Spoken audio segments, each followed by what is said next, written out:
accorde et après on commence. On accorde.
Voilà, donc on voulait aussi vous remercier pour l'accueil, pour la simplicité du travail avec vous.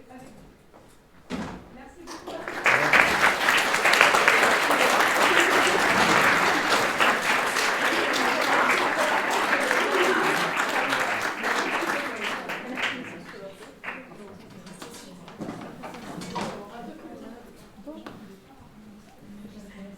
Alors, il y a un petit temps de pause, le temps d'installer les chaises pour la lecture. Les artistes peuvent aller dans le fond.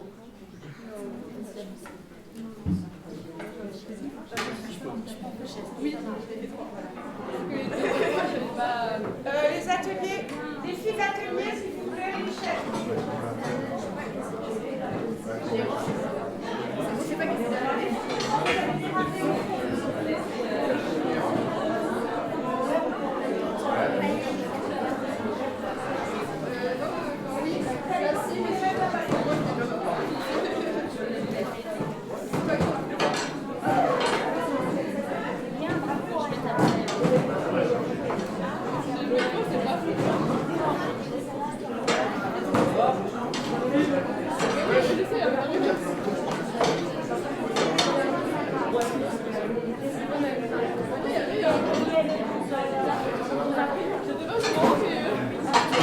T'es mon père. T'es mon enfant.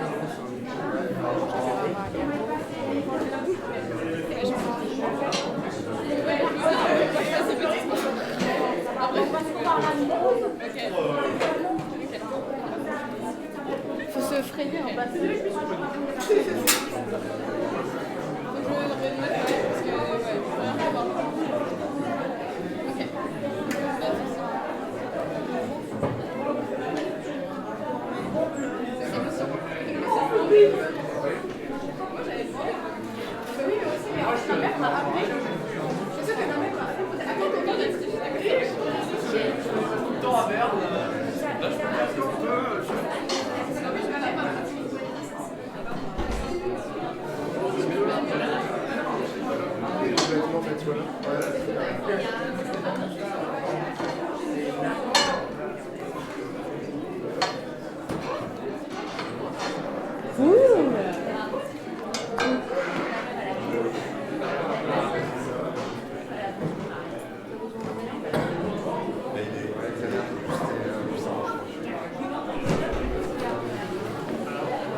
C'est bon, tout le monde m'entend?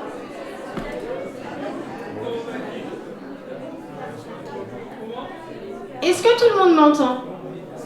Oui, c'est bon? Alors du coup, pour ceux qui souhaitent rester donc, pour les lectures, je vais vous inviter à venir vous asseoir, s'il vous plaît. Ça va commencer.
Je crois que je vais pouvoir commencer.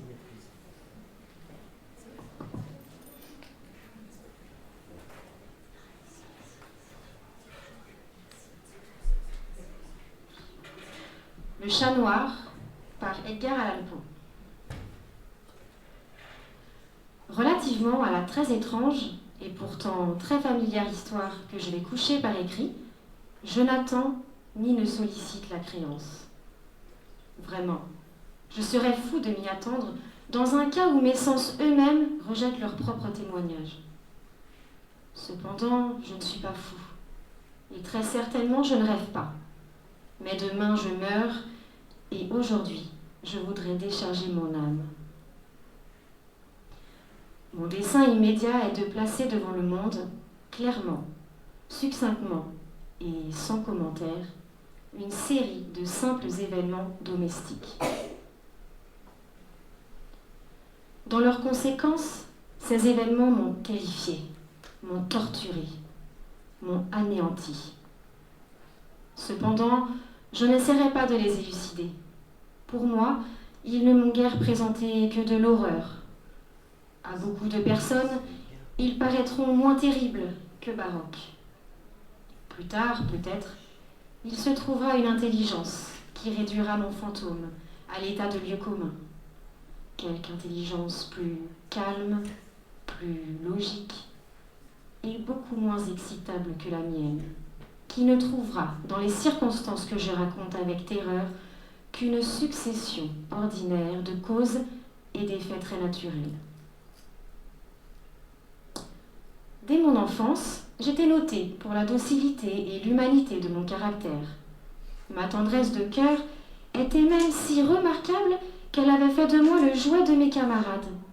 J'étais particulièrement fou des animaux et mes parents m'avaient permis de posséder une grande variété de favoris. Je passais presque tout mon temps avec eux et je n'étais jamais si heureux que quand je les nourrissais et les caressais. Cette particularité de mon caractère s'accrut avec ma croissance et, quand je devins homme, j'en fis une de mes principales sources de plaisir. Pour ceux qui ont voué une affection à un chien fidèle et sagace, je n'ai pas besoin d'expliquer la nature ou l'intensité des jouissances qu'on peut en tirer. Il y a dans l'amour désintéressé d'une bête, dans ce sacrifice d'elle-même, quelque chose qui va directement au cœur de celui qui a eu fréquemment l'occasion de vérifier la chétive amitié et la fidélité de gaz de l'homme naturel. Je me mariai de bonne heure, et je fus heureux de trouver dans ma femme une disposition sympathique à la mienne. Observant mon goût pour ses favoris domestiques, elle ne perdit aucune occasion de me procurer ceux de l'espèce la plus agréable. Nous eûmes des oiseaux, un poisson doré, un beau chien, des lapins, un petit singe et un chat. Ce dernier était un animal remarquablement fort et beau, entièrement noir et d'une sagacité merveilleuse. En parlant de son intelligence, ma femme, qui au fond n'était pas peu pénétrée de superstition, faisait de fréquentes allusions à l'ancienne croyance populaire qui regardait tous les chats noirs comme des sorcières déguisées. Ce n'est pas qu'elle fût toujours sérieuse sur ce point, et si je mentionne la chose, c'est simplement parce que cela me revient, en ce moment même, à la mémoire. Pluton, c'était le nom du chat, était mon préféré, mon camarade. Moi seule, je le nourrissais, et il me suivait dans la maison, partout où j'allais. Ce n'était même pas sans peine que je parvenais à l'empêcher de me suivre dans les rues. Notre amitié subsista ainsi plusieurs années, durant lesquelles l'ensemble de mon caractère et de mon tempérament, par l'opération du démon intempérance, je rougis de le confesser, subit une altération radicalement mauvaise. Je devins de jour en jour plus morne, plus irritable, plus insoucieux des sentiments des autres. je me permis d'employer un langage brutal à l'égard de ma femme. À la longue, je lui infligeais même des violences personnelles.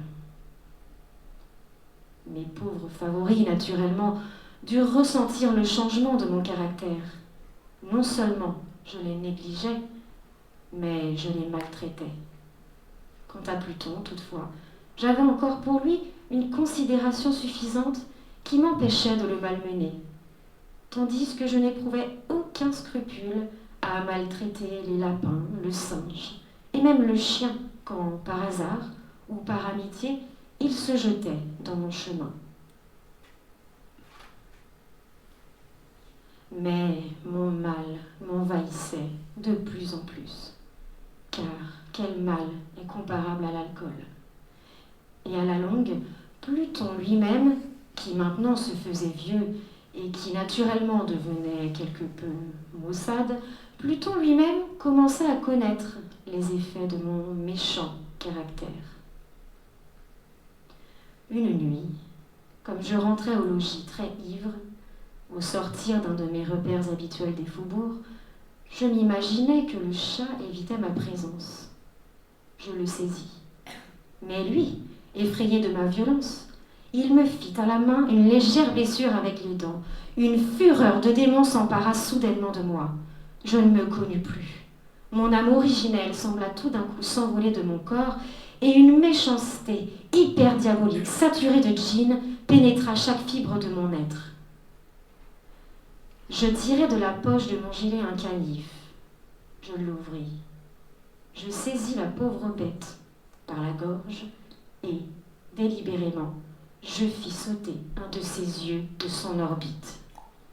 Je rougis, je brûle, je frissonne en écrivant cette damnable atrocité.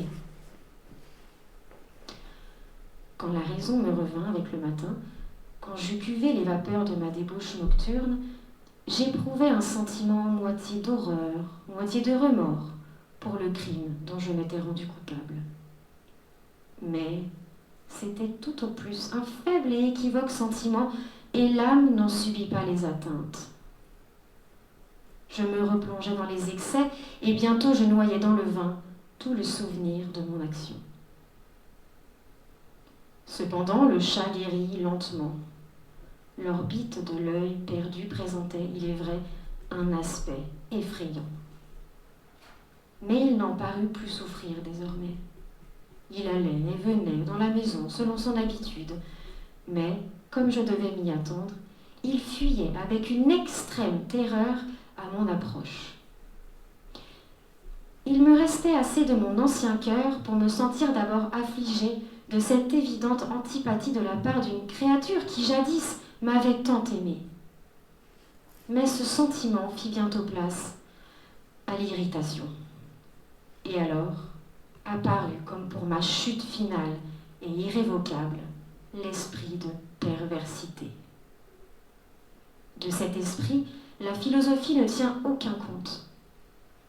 Cependant, aussi sûr que mon âme existe, je crois que la perversité est une des primitives impulsions du cœur humain, une des indivisibles premières facultés ou sentiments qui donnent la direction au caractère de l'homme. Qui ne s'est pas surpris 100 fois commettant une action sotte ou vile par la seule raison qu'il savait devoir ne pas la commettre? N'avons-nous pas une perpétuelle inclination, malgré l'excellence de notre jugement, à violer ce qui est la loi, simplement parce que nous comprenons que c'est la loi? Cet esprit de perversité, dis-je, vint causer ma déroute finale. C'est ce désir ardent, insondable de l'âme de se torturer elle-même, de violenter sa propre nature, de faire le mal pour l'amour du mal seul, qui me poussait à continuer et finalement à consommer le supplice que j'avais infligé à la bête inoffensive. Un matin, de sang-froid, je glissai un nœud coulant autour de son cou et je le pendis à la branche d'un arbre. Je le pendis avec des larmes plein mes yeux, avec le plus amer remords dans le cœur. Je le pendis parce que je savais qu'il m'avait aimée et parce que je sentais qu'il ne m'avait donné aucun sujet de colère. Je le pendis parce que je savais qu'en faisant ainsi, je commettais un péché mortel, qui compromettait mon âme immortelle, au point de la placer, si une telle chose était possible, même au-delà de la miséricorde infinie du Dieu très miséricordieux et très terrible. Dans la nuit qui suivit le jour où fut commise cette action cruelle, je fus tirée de mon sommeil par le cri « Au feu !» Les rideaux de mon lit étaient en flammes. Toute la maison flambait. Ce ne fut pas sans une grande difficulté que nous échappâmes à l'incendie, ma femme, un domestique et moi. La destruction fut complète. Toute ma fortune fut engloutie. Et je m'abandonnai dès lors au désespoir. Je ne cherche pas à établir une liaison de cause à effet entre l'atrocité et le désastre. Je suis au-dessus de cette faiblesse. Mais je rends compte d'une chaîne de faits et je ne veux pas négliger un seul anneau. Le jour qui suivit l'incendie, je visitais les ruines. Les murailles étaient tombées, une seule exceptée. Et cette seule exception se trouvait être une cloison intérieure peu épaisse, située à peu près au milieu de la maison et contre laquelle s'appuyait le chevet de mon lit. La maçonnerie avait ici, en grande partie, résisté à l'action du feu, fait que j'attribuais à ce qu'elle avait été récemment remise à neuf. Autour de ce mur, une foule épaisse était rassemblée et plusieurs personnes paraissaient en examiner une portion particulière avec une minutieuse et vive attention. Les mots analogues, étranges, singuliers et autres expressions excitèrent ma curiosité. Je m'approchai et je vis, semblable à un bas-relief sculpté sur la surface blanche, la figure d'un gigantesque chat. L'image était rendue avec une exactitude vraiment merveilleuse. Il y avait une corde autour du cou de l'animal.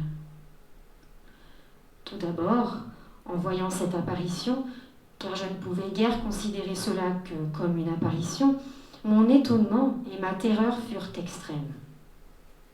Mais, enfin, la réflexion vint à mon aide. Le chat, je m'en souvenais, avait été pendu dans un jardin adjacent à la maison. Au cri d'alarme, ce jardin avait été immédiatement envahi par la foule, et l'animal avait dû être détaché de l'arbre par quelqu'un et jeté dans ma chambre à travers une fenêtre ouverte. Cela avait été fait, sans doute, dans le but de m'arracher au sommeil. La chute des autres murailles avait comprimé la victime de ma cruauté, dans la substance du plâtre, fraîchement étendu. La chaux de ce mur, combinée avec les flammes et l'ammoniaque du cadavre, avait ainsi opéré l'image telle que je la voyais. Quoique je satisfisse ainsi lestement ma raison, sinon tout à fait ma conscience, relativement aux faits surprenants que je viens de raconter, il n'en fit pas moins sur mon imagination une impression profonde. Pendant plusieurs mois, je ne pus me débarrasser du fantôme du chat. Et durant cette période, un demi-sentiment revint dans mon âme, qui paraissait être, mais qui n'était pas, le remords. J'allais jusqu'à déplorer la perte de l'animal, et à chercher autour de moi, dans les bouges méprisables que maintenant je fréquentais habituellement, un autre favori de la même espèce et d'une figure à peu près semblable pour le suppléer. Une nuit, comme j'étais assis à moitié stupéfié dans un repaire plus qu'infâme, mon attention fut soudainement attirée vers un objet noir, reposant sur le haut d'un des immenses tonneaux de gin ou de rhum qui composaient le principal ameublement de la salle. Depuis quelques minutes, je regardais fixement le haut de ce tonneau, et ce qui me surprenait maintenant, c'était de n'avoir pas encore aperçu l'objet situé dessus. Je m'en approchai et je le touchai avec ma main. C'était un chat noir, un très gros chat, au moins aussi gros que Pluton, lui ressemblant absolument, excepté en un point. Pluton n'avait pas un poil blanc sur tout le corps, celui-ci portait une éclaboussure large et blanche, mais d'une forme indécise qui couvrait presque toute la région de la poitrine. À peine l'eus-je touché qu'il se leva subitement, ronronna fortement, se frotta contre ma main et parut enchanté de mon attention. C'était donc là la vraie créature dont j'étais en quête. J'offris tout de suite au propriétaire de le lui acheter, mais cet homme ne le revendiqua pas, ne le connaissait pas, ne l'avait jamais vu auparavant. Je continuais mes caresses, et quand je me préparais à retourner chez moi, l'animal se montra disposé à m'accompagner. Je lui permis de le faire, me baissant de temps à autre et le caressant en marchant. Quand il fut arrivé à la maison, il s'y trouva comme chez lui et devint tout de suite le grand ami de ma femme. Pour ma part, je sentis bientôt s'élever en moi une antipathie contre lui. C'était justement le contraire de ce que j'avais espéré. Mais je ne sais ni comment, ni pourquoi cela eut lieu, son évidente tendresse pour moi me dégoûtait presque et me fatiguait. Par de longs degrés, ces sentiments de dégoût et d'ennui s'élevèrent jusqu'à l'amertume de la haine. J'évitais la créature.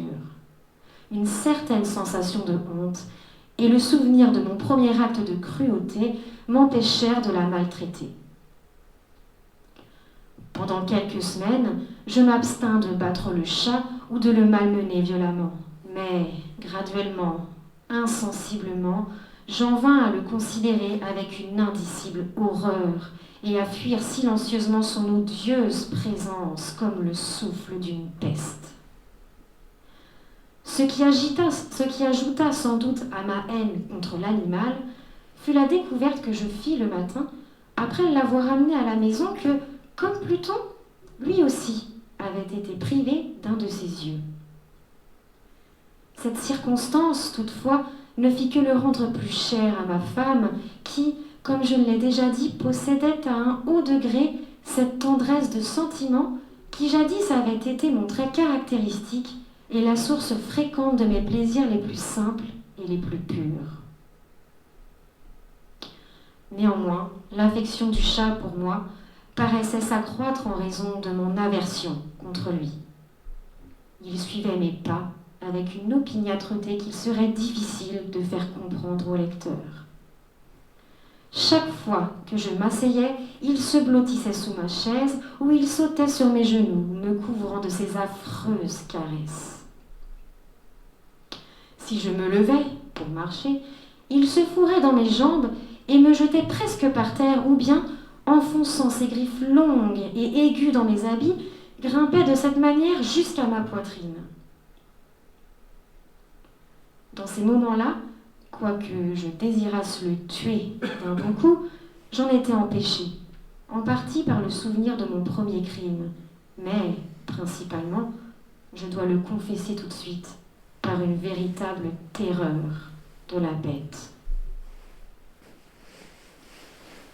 Cette terreur n'était pas positivement la terreur d'un mal physique, et cependant, je serais fort en peine de la définir autrement. Je suis presque honteux d'avouer, oui, même dans cette cellule de malfaiteurs, je suis presque honteux d'avouer que la terreur et l'horreur que m'inspirait l'animal avaient été accrues par une des plus parfaites chimères qu'il fût possible de concevoir. Ma femme avait appelé mon attention plus d'une fois sur le caractère de la tache blanche dont j'ai parlé et qui constituait l'unique différence visible entre l'étrange bête et celle que j'avais tuée. Le lecteur se rappellera sans doute que cette marque, quoique grande, était primitivement indéfinie dans sa forme. Mais, lentement, par des degrés imperceptibles et que ma raison s'efforça longtemps de considérer comme imaginaires, elle avait à la longue pris une rigoureuse netteté de contour. Elle était maintenant l'image d'un objet que je frémis de nommer. Et c'était là, surtout, ce qui me faisait prendre le monstre en horreur et en dégoût, et m'aurait poussé à m'en délivrer si je l'avais osé. C'est maintenant, dis-je, l'image d'une hideuse, d'une sinistre chose, l'image du gibet. Oh, lugubre et terrible machine, machine d'horreur et de crime, d'agonie et de mort. Et maintenant, j'étais en vérité misérable au-delà de la misère possible de l'humanité. Une bête brute, dont j'avais avec mépris détruit le frère. Une bête brute engendrée pour moi, homme façonné à l'image du Dieu très haut, une si grande et si intolérable infortune. Hélas, je ne connaissais plus la béatitude du repos, ni le jour, ni la nuit. Durant le jour, la créature ne me laissait pas seule un moment. Et pendant la nuit, à chaque instant, quand je sortais de mes rêves, plein d'une intraduisible angoisse, c'était pour sentir la tiède haleine de la chose sur mon visage et son immense poids, incarnation d'un cauchemar que j'étais impuissant à secouer, éternellement posé sur mon cœur. Sous la pression de pareils tourments, le peu de bon qui restait en moi succomba. De mauvaises pensées devinrent mes seules intimes, les plus sombres et les plus mauvaises de toutes les pensées. La tristesse de mon humeur habituelle s'accrut jusqu'à la haine de toute chose et de toute humanité. Cependant, ma femme, qui ne se plaignait jamais, hélas, était mon souffre-douleur ordinaire, la plus patiente victime des soudaines, fréquentes et indomptables éruptions d'une furie à laquelle je m'abandonnais dès lors aveuglément. Un jour, elle m'accompagna pour quelques besognes domestiques dans la cave du vieux bâtiment où notre pauvreté nous contraignait d'habiter. Le chat me suivit sur les marches raides de l'escalier et m'ayant presque culbuté la tête la première, m'exaspéra jusqu'à la folie. Levant une hache et oubliant dans ma rage la peur puérile qui jusque-là avait retenu ma main, j'adressai à l'animal un coup qui eût été mortel s'il avait porté comme je le voulais. Mais ce coup fut arrêté par la main de ma femme. Cette intervention m'aiguillonna jusqu'à une rage plus que démoniaque. Je débarrassai mon bras de son étreinte et lui enfonçai ma hache dans le crâne. Elle tomba, morte sur la place, sans pousser un gémissement. Cet horrible meurtre accompli, je me mis immédiatement et très délibérément en mesure de cacher le corps. Je compris que je ne pouvais pas le faire disparaître de la maison, soit de jour, soit de nuit, parce que je courais le danger d'être observée par les voisins. Plusieurs projets traversèrent mon esprit. Un moment, j'eus l'idée de couper le cadavre par petits morceaux et de les détruire par le feu. Puis, je résolus de creuser une fosse dans le sol de la cave. Puis, je pensai à le jeter dans le puits de la cour. Puis, à l'emballer dans une caisse comme marchandise, avec les formes usitées, et à charger un commissionnaire de le porter hors de la maison. Finalement, je m'arrêtai à un expédient que je considérais comme le meilleur de tous. Je me déterminai à le murer dans la cave, comme les moines du Moyen-Âge muraient, dit-on, leurs victimes. La cave était fort bien disposée pour un pareil dessein. Les murs étaient construits négligemment et avaient été récemment enduits dans toute leur étendue d'un gros plâtre que l'humidité de l'atmosphère avait empêché de durcir. De plus, dans l'un des murs, il y avait une saillie causée par une fausse cheminée ou espèce d'âtre qui avait été comblée et maçonnée dans le même genre que le reste de la cave. Je ne doutais pas qu'il ne me fût facile de déplacer les briques à cet endroit, d'y introduire le corps et de murer le tout de la même manière, de sorte qu'aucun œil n'y put rien découvrir de suspect. Et je ne fus pas déçue dans mon calcul. À l'aide d'une pince, je délogeai très aisément les briques et, ayant soigneusement appliqué le corps contre le mur intérieur, je le soutins dans cette position jusqu'à ce que j'eusse rétabli, sans trop de peine, toute la maçonnerie dans son état primitif. M'étant procuré du mortier, du sable et du poêle avec toutes les précautions imaginables, je préparai un crépi qui ne pouvait pas être distingué de l'ancien et j'en recouvris très soigneusement le nouveau briquetage. Quand j'eus fini, je vis avec satisfaction que tout était pour le mieux. Le mur ne présentait pas la plus légère trace de dérangement. J'enlevai tous les gravats avec le plus grand soin. J'épluchai pour ainsi dire le sol. Je regardais triomphalement autour de moi et me dis à moi-même, ici, au moins, ma peine n'aura pas été perdue. Mon premier mouvement fut de chercher la bête qui avait été la cause d'un si grand malheur, car, à la fin, j'avais résolu fermement de la mettre à mort. Si j'avais pu la rencontrer dans ce moment, sa destinée était claire. Mais il paraît que l'artificieux animal avait été alarmé par la violence de ma récente colère et qu'il prenait soin de ne pas se montrer dans l'état actuel de mon humeur. Il est impossible de décrire ou d'imaginer la profonde, la béate sensation de soulagement que l'absence de la détestable créature détermina dans mon cœur. Elle ne se présenta pas de toute la nuit, et ainsi ce fut la première bonne nuit, depuis son introduction dans la maison, que je dormis, solidement et tranquillement. Oui, je dormis, avec le poids de ce meurtre sur l'âme. Le second et le troisième jour s'écoulèrent, et cependant mon bourreau ne vint pas. Une fois encore, je respirais comme un homme libre. Le monstre, dans sa terreur, avait vidé les lieux pour toujours. Je ne le verrais donc plus jamais. Mon bonheur était suprême. La criminalité de ma ténébreuse action ne m'inquiétait que fort peu. On avait bien fait une espèce d'enquête, mais elle s'était satisfaite à bon marché. Une perquisition avait même été ordonnée, mais naturellement, on ne pouvait rien découvrir. Je regardais ma félicité à venir comme assurée.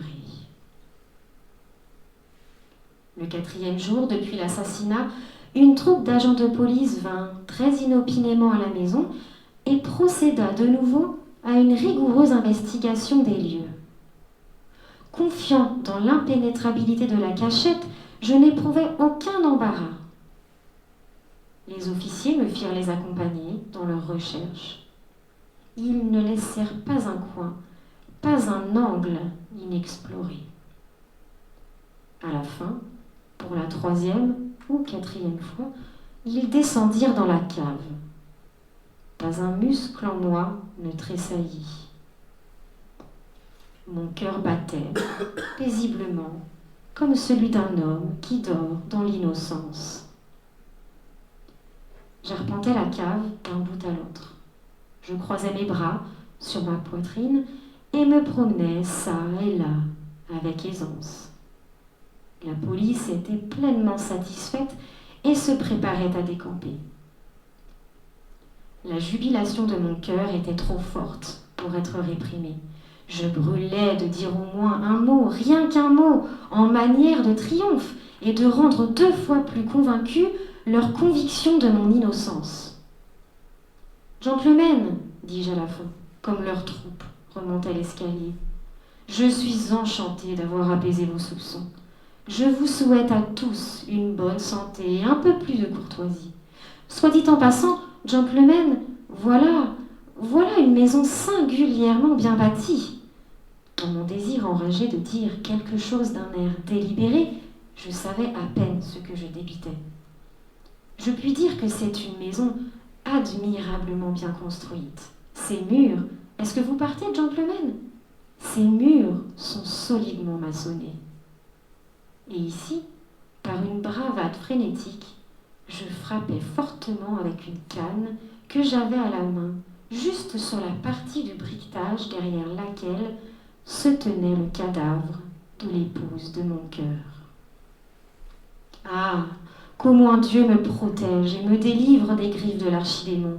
À peine l'écho de mes coups était-il tombé dans le silence qu'une voix me répondit du fond de la tombe. Une plainte, d'abord voilée et entrecoupée comme le sanglotement d'un enfant, puis, bientôt, s'enflant en un cri prolongé, sonore et continu, tout à fait anormal et anti-humain, un hurlement, un glapissement, moitié horreur et moitié triomphe, comme il en peut monter seulement de l'enfer. Affreuse harmonie jaillissant à la fois de la gorge des damnés dans leur torture et des démons exultant dans la damnation. Vous dire mes pensées, ce serait folie. Je me sentis défaillir et je chancelais contre le mur opposé. Pendant un moment, les officiers placés sur les marches restèrent immobiles, stupéfiés par la terreur. Un instant après, une douzaine de bras robustes s'acharnaient sur le mur. Il tomba tout d'une pièce. Le corps, déjà grandement délabré et souillé de sang grumelé, se tenait droit devant les yeux des spectateurs. Sur sa tête, avec la gueule rouge, dilatée et l'œil unique flamboyant, était perchée la hideuse bête dont l'astuce m'avait induit à l'assassinat et dont la voix révélatrice m'avait livré au bourreau. J'avais muré le monstre dans la tombe.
Il accorde les instruments.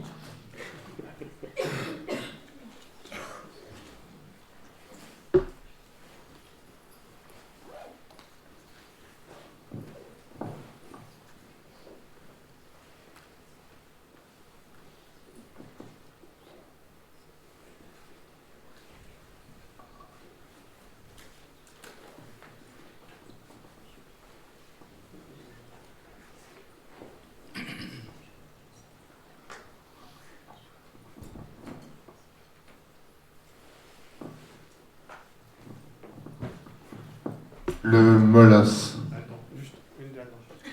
Mais le molosse quand même.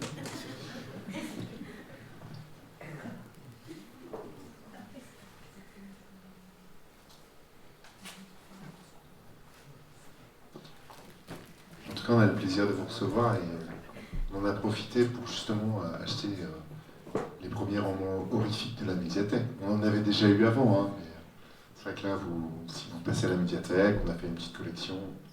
Pas que du Lovecraft, pas que du Poe, mais aussi des choses plus modernes. Pierre. Quand tu veux. Le Molosse de Howard Philip Lovecraft. Dans mes oreilles torturées résonnent sans cesse des bruits de cauchemars, vrombissements, battements d'ailes et, dans le lointain, des aboiements, rappelant quelques gigantesques chiens de meute. Ce n'est pas un rêve, ni même j'en ai peur, la folie. Car trop de choses se sont déjà produites pour qu'il me soit permis de me réfugier derrière ces hypothèses rassurantes. Il ne reste, Saint John, qu'un cadavre mutilé. Moi seul sais pourquoi. Et ce savoir est si effrayant que je me trouve sur le point de me faire sauter la cervelle. De peur de subir le même sort. Dans d'infinis couloirs ténébreux, dignes de l'imagination la plus délirante, rôde la noire, l'informe Némésis qui me conduit à l'anéantissement de moi-même. Puisse le ciel pardonner l'audace insensée et l'attrait morbide qui nous ont menés tous deux à un destin si monstrueux.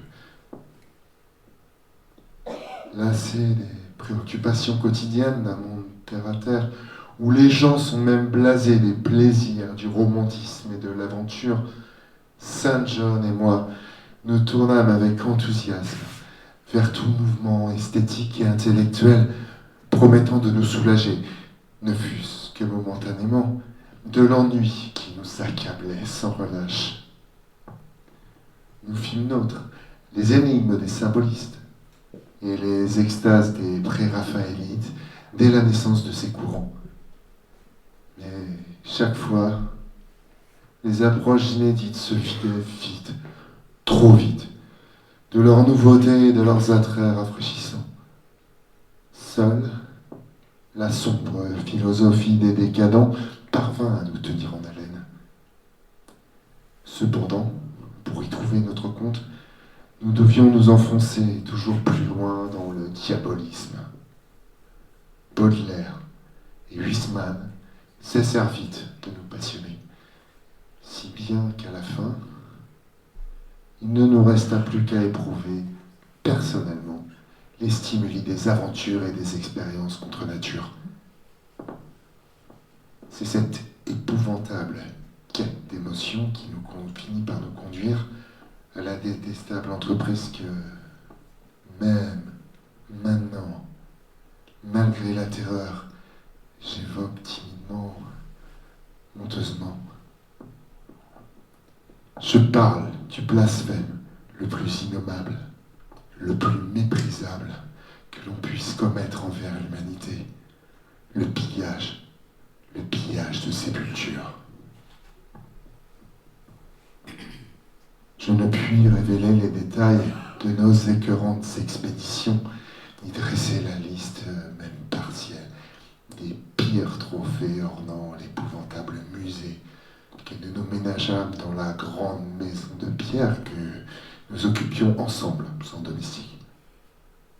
Notre musée était un lieu maudit, impensable, où, fort d'un goût satanique de virtuoses névrosés, nous avions rassemblé un univers de terreur et de pourriture afin de réveiller nos sensibilités émoussées. La pièce se trouvait loin sous la terre. D'énormes démons ailés, sculptés dans le basalte et l'onyx, y vomissaient, par leur gueule figée dans un large rictus, une étrange lumière vert-orangée. Des tuyaux cachés soufflaient sur de grandes tentures noires dont les lignes de motifs rouges imbriqués, évoquant les charniers, exécutaient des danses kaléidoscopiques et mortuaires. L'air craché par les tuyaux en question était parfumé au gré de nos humeurs et désirs, parfois aux effluves de pâles lys funèbres, d'autres fois l'encens narcotique que nous imaginions être l'odeur des sanctuaires où reposaient les rois d'Orient. D'autres fois encore, et je frissonne rien qu'en y repensant, aux remulgues atroces et révoltants qu'exhale la tombe fraîchement ouverte.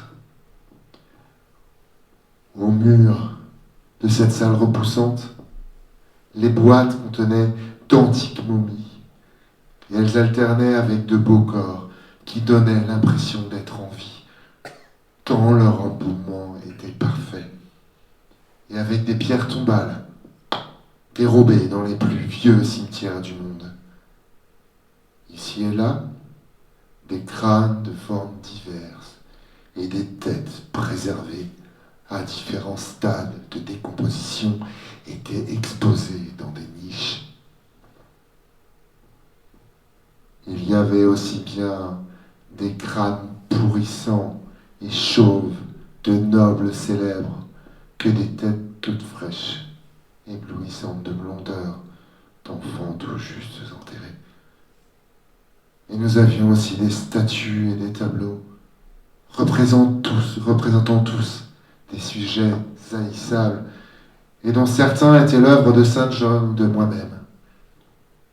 Un dossier à serrure reliée en peau humaine contenait des dessins inconnus et inavouables qui, d'après la rumeur, avaient été commis par Goya, mais dont ce dernier n'aurait osé reconnaître la paternité.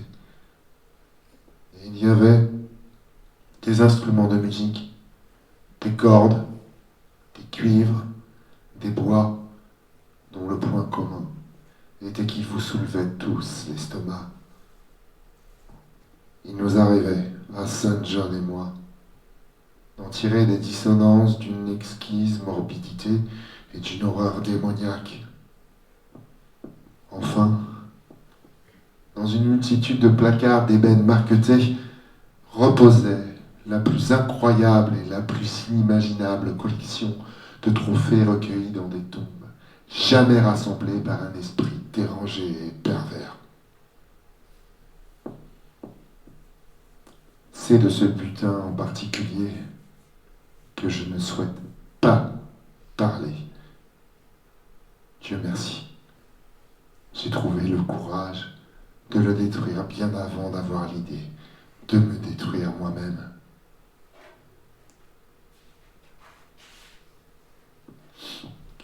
Les raids au cours desquels nous récoltions nos trésors honteux étaient toujours des événements artistiques mémorables. Nous ne nous conduisions pas en vulgaires goules, mais n'œuvrions que dans des conditions bien précises. L'état d'esprit était important, tout comme le décor, l'environnement, le temps, la saison et la luminosité de la lune. Notre passe-temps était pour nous la forme la plus raffinée d'expression esthétique. Et nous accordions à ces détails techniques un soin pointilleux. À un moment mal choisi, une lumière déplaisante, un coup de pelle malheureux dans la tourbe humide et c'en était pour ainsi dire fini du frisson extatique qu'engendrait l'exhumation de quelque dangereux et grimaçant secret. Notre quête de décors nouveaux et de conditions excitantes était fébrile, insatiable. Saint John jouait invariablement le rôle de meneur.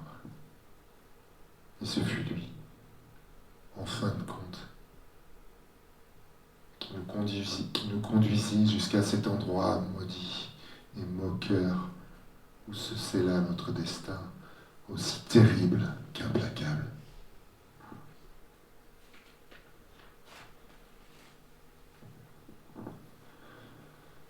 Quelle maligne fatalité nous attira dans ce lugubre cimetière de Hollande. Je pense que ce fut la rumeur. La sombre légende selon laquelle, depuis 500 ans, y était enterré un être qui, en son temps, avait été une goule et avait aussi volé quelques artefacts de pouvoir dans le sépulcre d'un puissant. Alors même que je vis mes derniers instants, je revois la scène. La pâle lune d'automne brillant sur les tombes en leur arrachant de longues ombres sinistres. Les arbres grotesques se foutant en maussade pour aller frôler l'herbe laissée à l'abandon et les stèles croulantes. les innombrables légions de chauves-souris anormalement grandes voltant devant le disque lunaire, l'antique église, envahie par le lierre, pointant un doigt spectral vers le ciel livide. Les insectes phosphorescents dansant comme des feux follets, à l'écart, sous les ifs, les odeurs de pourriture, de végétation et d'autres choses plus inexplicables. Tout se mélangeant discrètement au vent nocturne venu de mer et marais reculés. Et pire que tout, les lointains aboiements rauques d'un énorme molosse que nous ne voyions pas ni ne situions précisément. Malgré l'éloignement, dès que nous entendîmes ce chien, nous frissonnâmes en nous rappelant les récits des paysans, car des siècles plus tôt, celui que nous cherchions avait été retrouvé à cet endroit même, déchiqueté et mutilé à coups de griffes et de crocs par quelques bêtes impensables. Je me revois Manilopelle. Que de sensations nous éprouvions à nous trouver dans cette tombe, sous le regard de la lune blême, au milieu des ombres effrayantes, des arbres difformes, des chauves-souris titanesques. Et avec cette vieille église, ses feux follets dansants, ses odeurs écœurantes, ce vent de minuit qui gémissait doucement, et ces étranges aboiements venus de nulle part, que nous n'étions pas certains de vraiment entendre. Soudain, nos pelles heurtèrent une surface plus dure que les musses moisies. Nous contemplâmes une boîte oblongue dont le bois vermoulu était incrusté de dépôts minéraux, témoins de son long séjour sous terre. Elle était incroyablement solide et épaisse, mais si vieille que nous parvînmes à la forcer pour nous délecter du spectacle de son contenu. Son occupant était bien conservé, étonnamment bien même, si l'on considérait qu'il avait passé 5 siècles dans son cercueil. Bien que broyé, ici et là par les mâchoires de la créature qui l'avait tué, le squelette était d'un seul tenant, ce qui ne laissait pas de nous surprendre.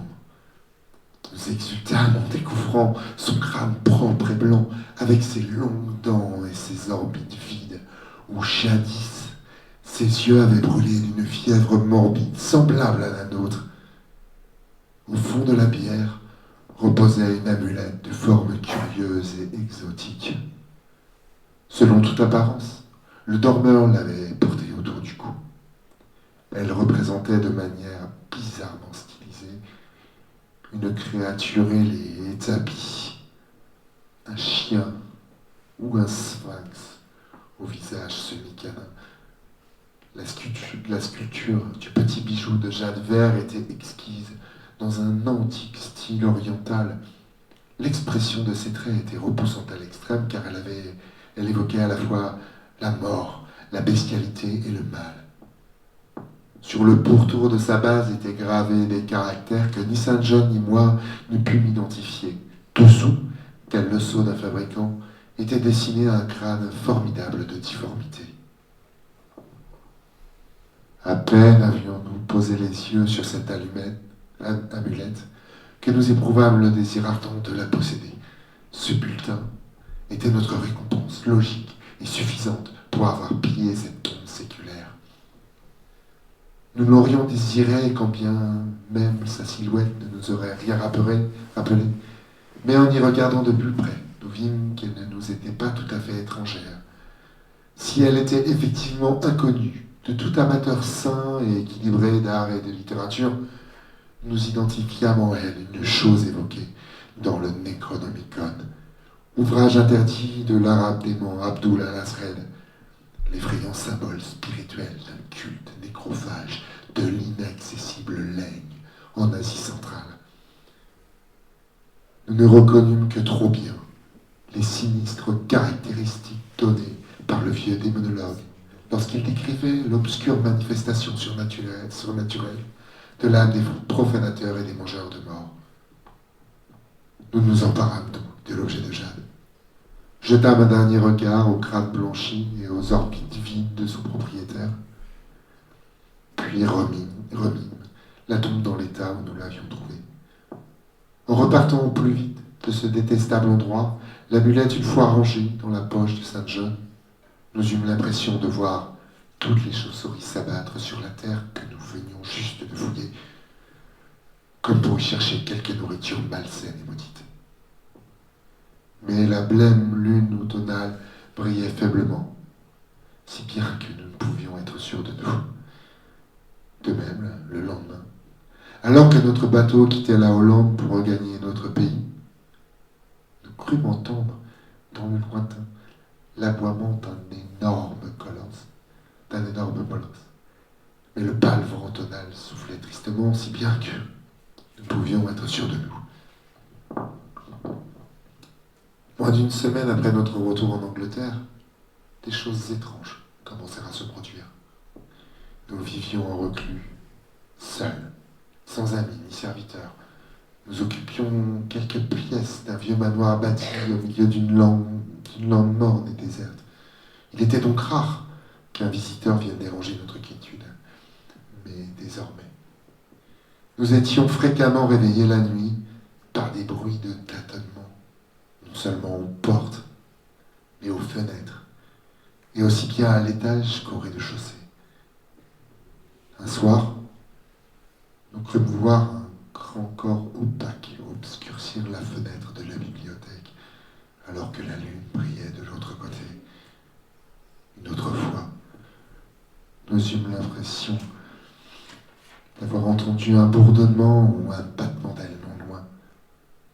Dans tous les cas, nos recherches ne révélèrent rien, si bien que nous commençâmes à mettre ces bruits et visions sur le compte de notre seule imagination, qui par ailleurs nous faisait toujours entendre les mêmes lointains aboiements que lorsque nous nous trouvions dans le cimetière hollandais.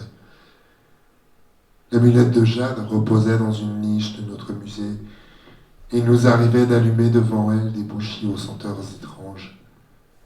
Le Necronomicon d'Alazred nous renseigna amplement sur ses propriétés, mais aussi sur les liens entre les âmes de Ghoul et les créatures que le bijou symbolisait. Ce que nous lûmes nous troubla. Puis vint la terreur.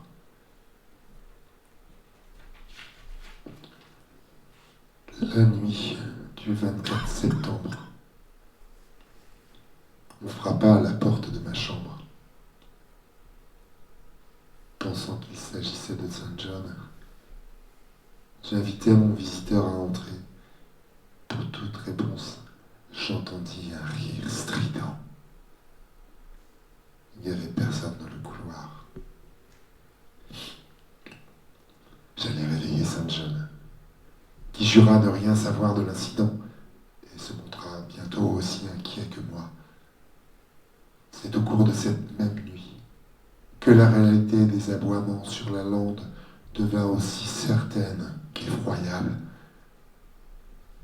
4 jours plus tard, alors que nous nous trouvions tous deux dans notre musée caché, nous distinguâmes un grattement prudent à l'unique porte qui menait à l'escalier secret donnant sur la bibliothèque. Nous en fûmes doublement angoissés, car, en plus de notre peur de l'inconnu, nous avions toujours craint que notre macabre collection soit découverte. Nous éteignîmes toutes les lumières, puis nous avançons vers la porte. Nous l'ouvrîmes à la volée. Aussitôt, nous sentîmes un inexplicable courant d'air et entendirent un mélange insolite de bruissements, de ricanements et de jacassements articulés qui semblaient s'éloigner. Nous n'essayâmes même pas de déterminer si ces perceptions étaient le fruit de la folie ou du rêve, car nous nous aperçûmes avec la plus noire appréhension que ce bavardage, semblant venu de nulle part, était sans l'ombre d'un doute en néerlandais. Après quoi, nous vécûmes dans une horreur et une fascination grandissante. La plupart du temps, nous étions d'avis que nos plaisirs contre nature nous faisaient sombrer dans la démence. Mais il nous plaisait parfois davantage de nous croire victimes d'un destin sinistre et inévitable. Les manifestations étranges étaient devenues si fréquentes que nous en avions perdu le compte. Notre demeure isolée paraissait habitée par un être maléfique dont la nature nous échappait, et chaque nuit, les aboiements démoniaques se faisaient entendre de plus en plus fort sur la lande venteuse. Le 29 octobre, dans la terre meuble, sous la fenêtre de la bibliothèque, nous découvrîmes une série d'empreintes absolument indescriptibles. Elles nous déconcertèrent autant que les hordes toujours plus nombreuses de chauves-souris géantes qui hantaient le vieux manoir. L'horreur atteignit son apogée le 18 novembre, lorsque Saint John, en rentrant de la gare lointaine à la nuit tombée, fut happé par une horrible chose carnivore qui le tailla en pièces. Entendant ces hurlements depuis la maison, j'accourus sur le lieu du massacre. J'arrivai à temps pour entendre un bourdonnement d'ailes et apercevoir la silhouette noire et vague d'une créature se découpant sur la lune montante. Lorsque je questionnai mon ami, il n'était plus en mesure de me répondre de manière intelligible, car il était bourrant. Il ne put que murmurer « L'amulette, cette maudite amulette !» Puis, il s'effondra. Masse inerte de chair lacérée. Je l'enterrai à minuit dans nos jardins à l'abandon. Devant sa dépouille, je marmonnai l'un de ces rituels diaboliques qu'il avait tant aimé de son vivant. Et alors que je prononçais la dernière phrase démoniaque, j'entendis au loin, sur la lande, les aboiements étouffés d'un chien gigantesque. La lune était levée, mais je n'osais la regarder. Lorsque je vis, sur l'étendue mal éclairée, une grande ombre nébuleuse mondir de tertre en monticule, je fermai les yeux et je me jetai au sol à plat ventre.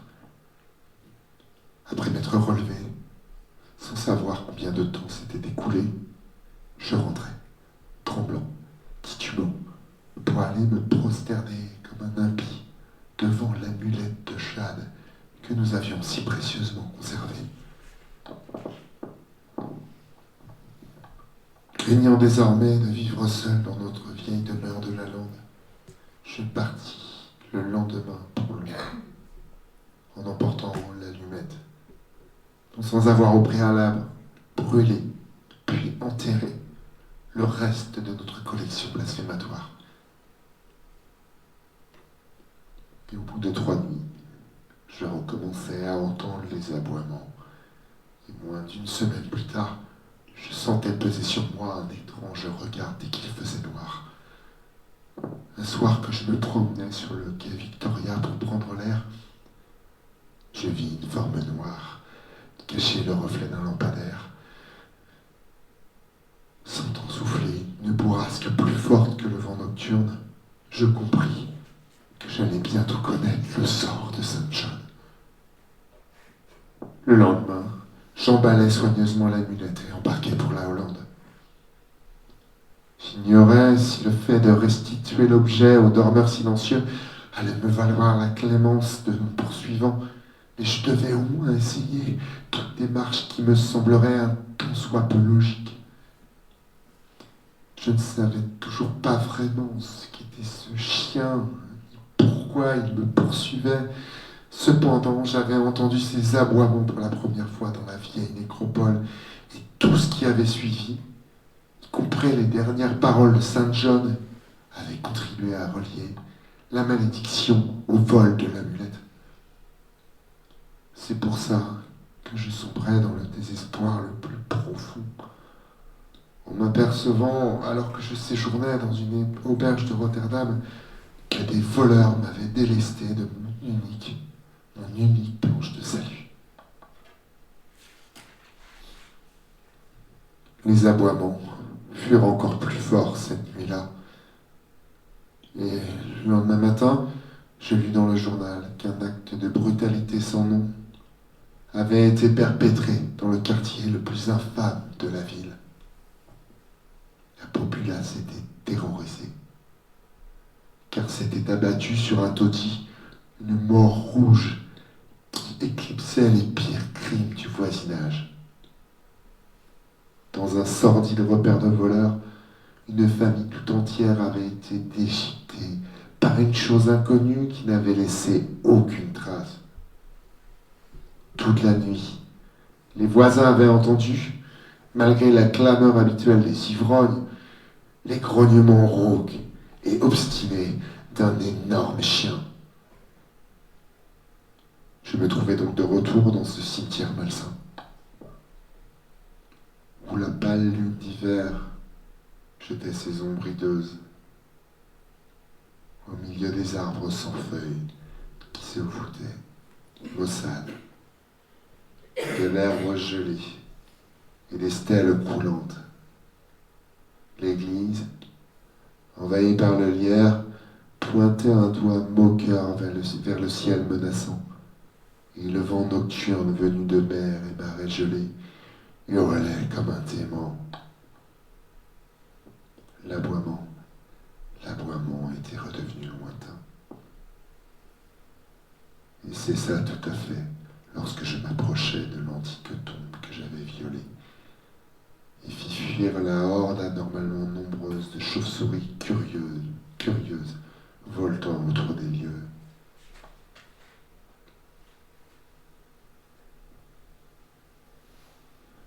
Je ne sais pourquoi j'étais revenu, sinon pour prier ou bredouiller de folles excuses à la chose blanchâtre qui reposait en silence dans la tombe. En tout cas, j'attaquais la terre à demi gelée avec un désespoir qui était à la fois mien et inspiré par une impérieuse volonté extérieure.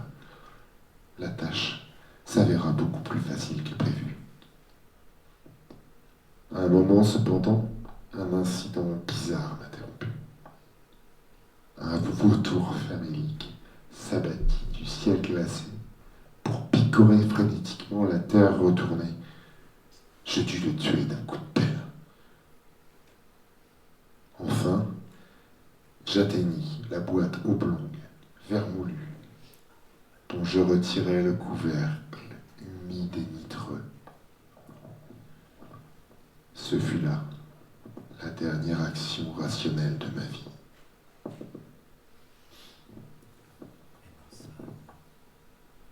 En effet, tapi dans le vieux cercueil, étreint par d'énormes chauves-souris musclées, cauchemardesques compagnes endormies, se trouvait le squelette que mon ami et moi avions dépouillé. Il n'était plus propre et tranquille, mais recouvert de sang séché, de lambeaux de chair et de maigres touffes de cheveux. Et il me lorgnait de ses orbites phosphorescentes, tout en montrant ses crocs aiguisés, ensanglantés dans un rictus moqueur, sans doute inspiré par mon destin inéluctable. Et lorsque sortit de ses mâchoires béantes un aboiement sardonique, semblable à celui d'un énorme chien, lorsque je vis qu'il tenait dans ses griffes sales et sanglantes l'amulette maudite, je ne pus que hurler et m'enfuir comme un démon, mes cris tournant bientôt aux éclats de rire hystérique.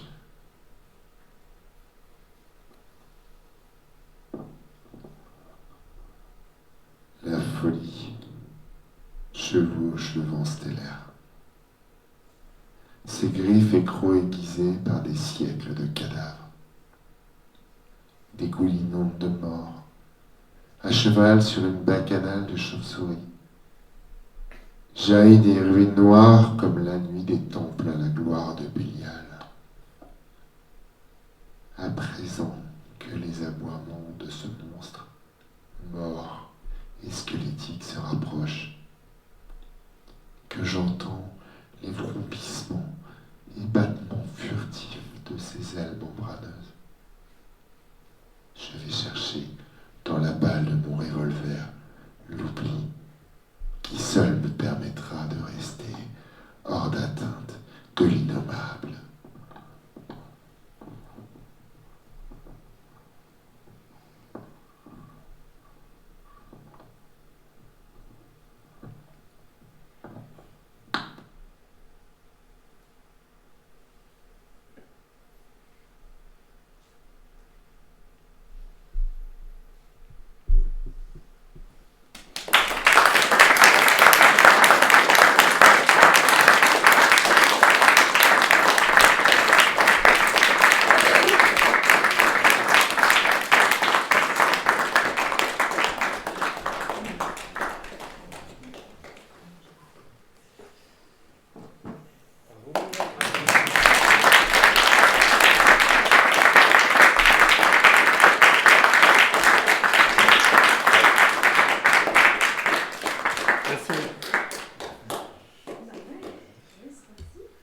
On voulait remercier pour cette excellente soirée Merci à vous. les illustrateurs, donc Pierre et Audrey.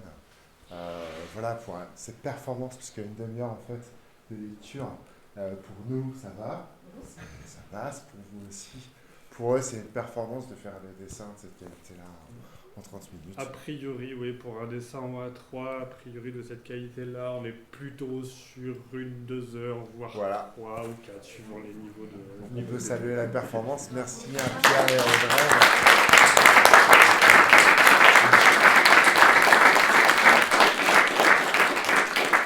Je voulais remercier aussi du coup le Sweat. Ouais, on voudrait remercier le Suède. Alors, je vais dire les prénoms quand même. On va citer tout le monde. Donc, aux danseuses, je ne sais pas s'il en reste, Louise, Marion, Charlotte, Clémentine, Lisa, Justine, Perrine, Inès, Axel, Lola, Romane, Nelly et Enora. Les chanteuses, enfin les lectrices, Elisa, Monique, Laurence, Lina. Les musiciens, Lubin, Maxime, Zélie, Éléonore, Léonie, Thomas et Nora et leurs professeurs, Caroline, Nathalie, Solène et Christina. On remercie aussi l'équipe logistique, donc Amélie, merci, Mathias, Christine et Bertrand qui nous a beaucoup aidés. On a eu un coup de main aussi tout à l'heure d'une équipe improvisée, donc merci. je connaissais déjà mieux. Merci Julie. On remercie Bernadette, quand même, qui a participé aussi au projet, et Mathilde. Et puis on remercie enfin notre élu, Dominique Langanet, pour le soutien. Et merci au public Et aussi. merci au public. On est très content de vous avoir proposé cette soirée. Merci à vous.